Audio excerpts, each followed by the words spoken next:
दोस्तों, तुषार शर्मा का नाम आपने पिछले कुछ हफ्तों में जरूर सुना होगा। भोपाल में एक बेटी की संदिग्ध मौत, एक पति जो फरार था, एक साथ जो कैमरे के सामने बेफिक्री से बयान दे रही थी। यह केस सिर्फ एक मौत का केस नहीं है, यह केस हमारे समाज के उस दर्दनाक सच का आईना है जिसे हम अक्सर अपनी आंखों से ओझल कर देते हैं। आज हम आपको उस पूरे मामले की तह तक ले जाएंगे, सीबीआई की जांच से लेकर कोर्ट के बड़े बड़े बयान तक, और किरण बेदी की राय से लेकर तुषार के परिवार के दर्द तक। पहले बात करते हैं कि यह केस आखिर यहां तक कैसे पहुंचा। तुषार शर्मा की मौत भोपाल में हुई। शुरुआत में भोपाल पुलिस ने जांच की, लेकिन जांच में इतनी ढिलाई बरती गई कि आरोपी खुलेआम घूमते रहे। पति समर सिंह फरार हो गया। वो कई दिनों तक गायब रहा और बाहर से ही बार बार अदालत में अग्रिम जमानत की अर्जियां डालता रहा। यानी एक तरफ वो भाग भी रहा था और दूसरी तरफ कानून को चकमा देने की कोशिश भी कर रहा था। सास गिरिबाला सिंह मीडिया के सामने बयान पर बयान दे रही थी और जैसे उन्हें किसी बात की कोई चिंता ही नहीं। यह सब देखते हुए तुषार के घर वाले तड़प रहे थे, इंसाफ मांग रहे थे, लेकिन सुनवाई नहीं हो रही थी।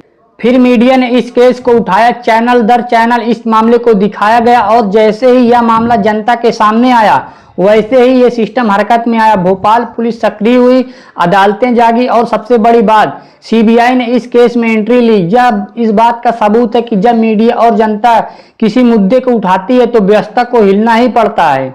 अब बात करते हैं सीबीआई की जांच की। सीबीआई ने जब केस अपने हाथ में लिया तो सबसे पहला काम किया वो यह था कि वो खुद समर सिंह के घर गई। वहां जाकर उन्होंने उस पूरे दृश्य को दोबारा से समझने की कोशिश की।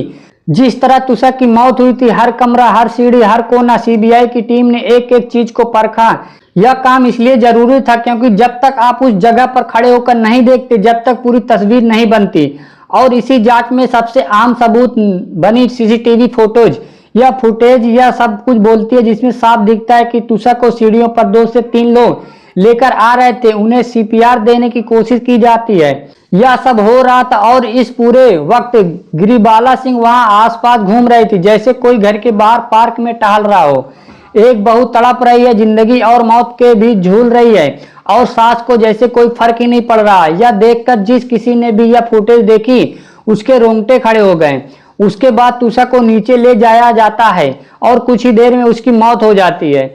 लेकिन दोस्तों, सिर्फ यही फुटेज नहीं है, एक और सीसीटीवी फोटोज सामने आई है जो इस पूरे मामले में सबसे बड़े सवाल खड़ा करती है।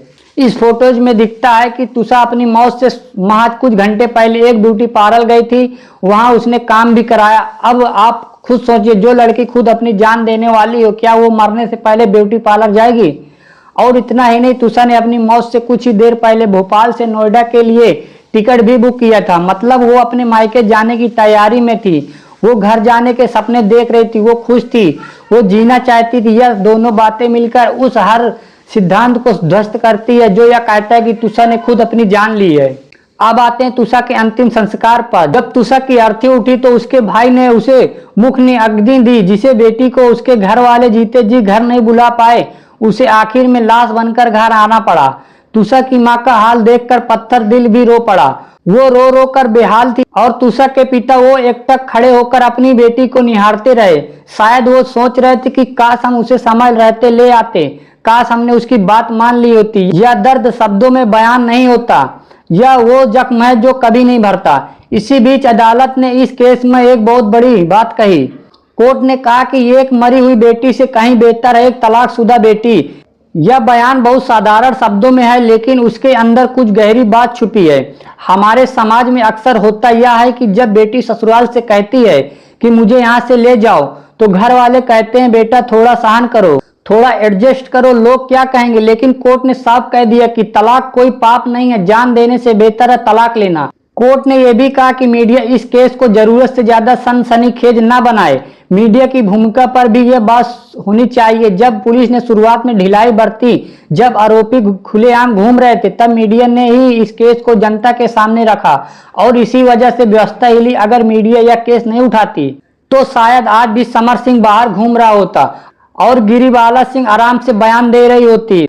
एक तरफ कोर्ट सही भी कह रही है और दूसरी तरफ यह भी सच है कि मीडिया के दबाव के बिना इस केस में जांच ही नहीं होती।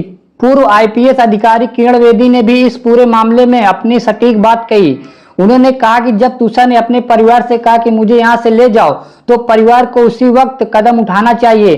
किरण बेदी का कहना है कि पढ़ी लिखी कमाऊ बेटी अगर खुद कह रही है कि मुझे बचाओ तो उसे वहीं छोड़ना और एडजस्ट करने की सलाह देना बहुत बड़ी भूल है। उन्होंने गिरिबाला सिंह के बारे में भी कहा है कि उन्हें मीडिया में आकर बयान नहीं देना चाहिए था। एक अनुभवी इंसान की तरह उन्हें चुप रहना चाहिए था और जांच का इंतजार करना चाहिए था।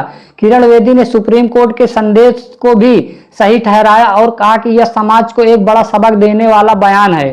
अब समर सिंह के बारे में बात करते हैं। कई दिनों की फरारी के बाद आखिरकार उसे कोर्ट के सामने सरेंडर करना पड़ा और आज वो सलाखों के पीछे है। सीबीआई उसे बार बार पूछ रही कि वो इतने दिन कहां था, तुषा की मौत के बाद उसने क्या किया और सबसे बड़ा सवाल, तुषा की मौत की असली वजह क्या है। सूत्रों के मुताबिक समर सिंह ने कुछ ऐसे राज कबूल किए जिन्हें सुनकर सीबीआई के अधिकारी भी चौंक गए, लेकिन अभी सीबीआई ने यह जानकारी सार्वजनिक नहीं की है कि जब सारी जांच पूरी होगी और रिपोर्ट तैयार होगी तब सीबीआई खुद मीडिया के सामने आकर पूरा सच बताएगी। दोस्तों, इस पूरे केस को देखकर मन में एक ही बात आती है। तुषा शर्मा एक जिंदा दिल लड़की थी। वो ब्यूटी पार्लर जाती है, घर जाने की टिकट बुक कराती है, जीना चाहती थी। उसे किसी ने उसका यह हक नहीं देने दिया। और यह सिर्फ तुषा की कहानी नहीं है। हमारे देश में न जाने कितनी तुषा हर रोज किसी न किसी ससुराल में यही दर्द सहती हैं। कुछ आवाज उठा पाती हैं, कुछ आवाज दब जाती हैं। तुषा का अंतिम संस्कार हो चुका है, उसकी चिता की राख ठंडी हो चुकी है, लेकिन उसकी आत्मा को जब तक सुकून नहीं मिलेगा, जब तक उसे इंसाफ नहीं मिल जाता। और इंसाफ तब मिलेगा जब समर सिंह और गिरिबाला सिंह को उनके किए की सजा मिलेगी। सीबीआई जांच कर रही है, अदालत देख रही है और पूरा देश देख रहा। आप भी इस मुहिम में साथ दीजिए। अगर आप चाहते हैं कि तुषा शर्मा को इंसाफ मिले तो कमेंट में जरूर लिखिए जस्टिस फॉर तुषा शर्मा। आपकी एक आवाज, आपका एक कमेंट उस परिवार तक पहुंचता है और उन्हें यह एहसास दिलाता है कि वो अकेले नहीं हैं, पूरा देश उनके साथ है। और अगर आप हमारे चैनल पर नए हैं तो अभी सब्सक्राइब कर लीजिए। ऐसी ही हर जरूरी खबरें सबसे पहले आप तक पहुंचती रहेंगी।